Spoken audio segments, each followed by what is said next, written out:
যার সাথে তুমি রাত জেগে জেগে মোবাইলে চ্যাটিং করতেছো, সময় আসলে ঠিক বুঝতে পারবে যে তোমার এই সময়টা বেকার ছিল।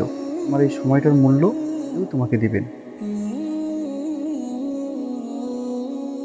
কোনো যুবক ভাইকে নামাজ পড়তে বললে সে বিভিন্ন রকম অজুহাত দেখিয়ে বলে, কাল থেকে পড়বো, আগামীকাল থেকে শুরু করব।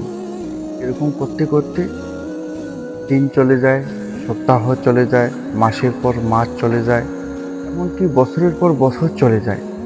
এরকম করে কতটা সময় যে চলে যাচ্ছে তা নিজেও বুঝতে পারছো না, কিন্তু নামাজ পড়া আর হয় না। আচ্ছা বলো তো, কখন নামাজ পড়বা?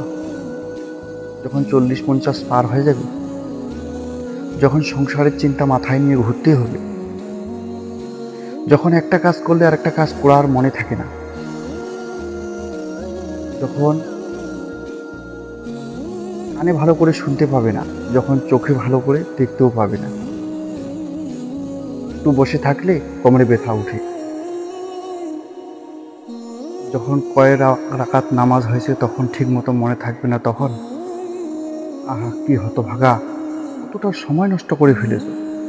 কোনো সুন্দরী মেয়ের পেছনে সময় নষ্ট না করে ওই সময়টা রবের ইবাদতে সময়টা কাটা, জীবনটা কতটা পরিবর্তন হবে তুমি সেটাও ভাবতে পারবে না। আমার যুবক ভাইয়েরা, তোমরা যে মেয়েটার পেছনে সময় নষ্ট করতেছো, যার সাথে তুমি রাত জেগে জেগে মোবাইলে চ্যাটিং করতেছো, সময় আসলে ঠিক বুঝতে পারবে যে তোমার এই সময়টা বেকার ছিল।